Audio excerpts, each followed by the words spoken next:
Now, believe it or not, man, I really didn't want to have to make this video, but it's something that I noticed about MJF and just AEW that I just can't necessarily ignore. Now, I am trying to hit 4,000 subs before the end of the week.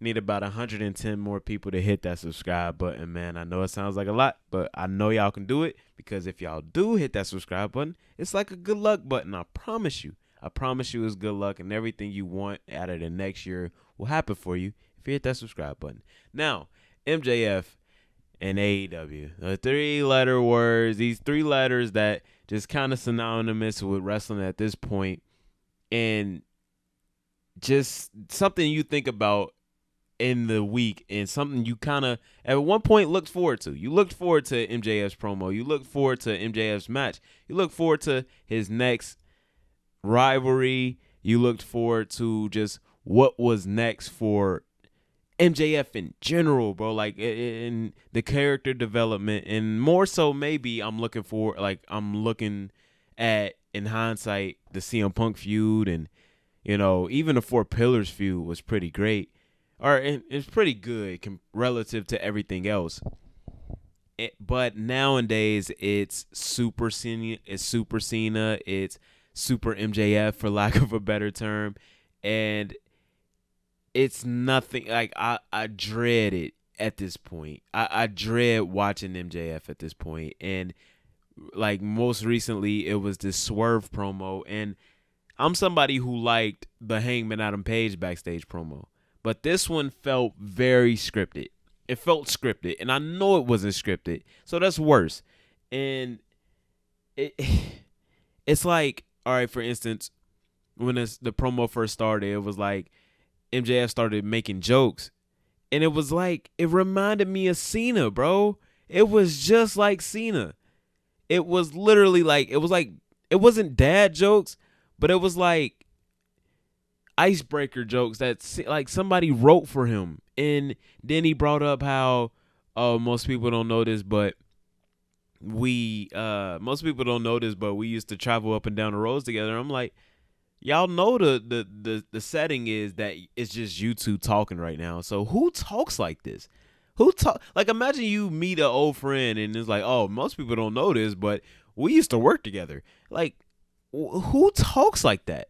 Like, who even know that y'all, like, who cares, bro? Who cares?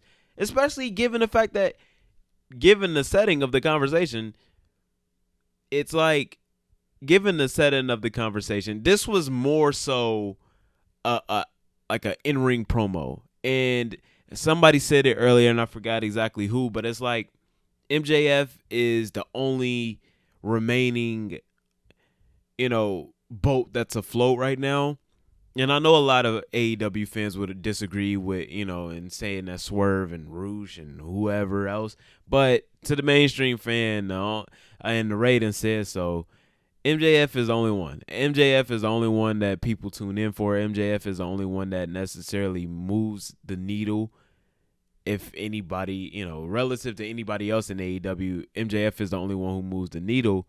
So they're using MJF as a vehicle for all these people, but at the same time, it's becoming an anchor for him. Like Roderick Strong and his buddies isn't helping MJF. Adam Cole maybe hurt MJF the worst. Samoa Joe is Samoa Joe. He's solidified. He's gonna be good no matter what. Like, he don't need MJF, but the rest of these guys do. I think Swerve at a certain point will need MJF. And I'm not a big fan of Swerve, and it's no outside reason. I just don't believe in him as a talent. I don't necessarily like him. Like, it's not for his style. Is just not for me. His style of promo, his style of wrestling, his style of working, as people would say, it's just not for me. But I think he needs MJF. I think he needs to go over MJF is what I mean. Danny Garcia needed MJF. A lot of people needed MJF, and it's kind of holding him back from just being the best champion he could be. And this whole Super Cena, this whole Super MJF thing, it's just like what Cena was. It's just like what Cena was.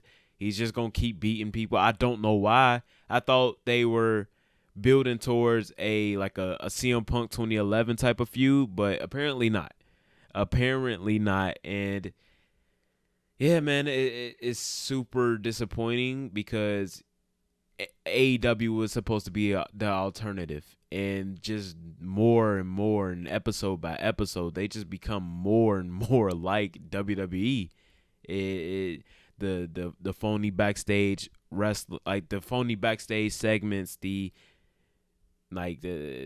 predetermined promos, the nonsense wrestling. It just, the illogical storylines. It's becoming more and more like WWE, and that's not what I need. That's not what I came to AEW for.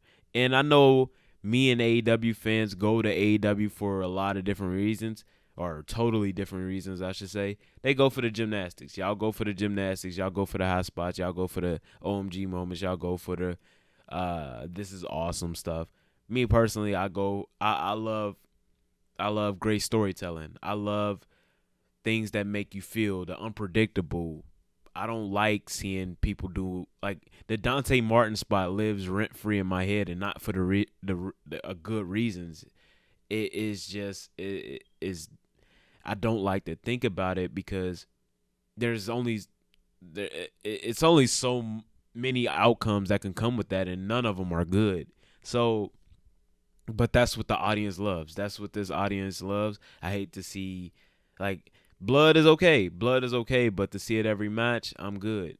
To see power drivers every match, I'm straight. Especially when they don't affect anything. Canadian Destroyers need to change his name to Canadian Transition Move. It's just, it is what it is, and I I wish AEW was different, but maybe that's my fault for being sold a dream, and it is what it is. I just hate that it affects it's showing on MJF now, and MJF, I think in the long run he'll be okay because maybe he'll see the light and he'll join it WWE.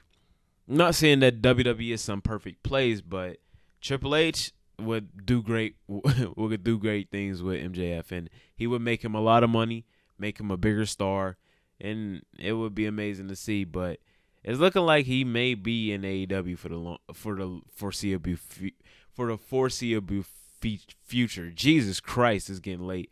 So I'm gonna just wrap this video up. But yeah, I think MJF is he's more ready for WWE than you think. But let me know what you guys think about this in the comments. Again, I am trying to hit 4,000 subs before the end of the week. I think I need about 110 more people to hit that subscribe button, man. Hit that subscribe button. It's a good luck button, man. I want to see you do great things this year. So have a beautiful night. Sub to Act. Happy holidays. Peace.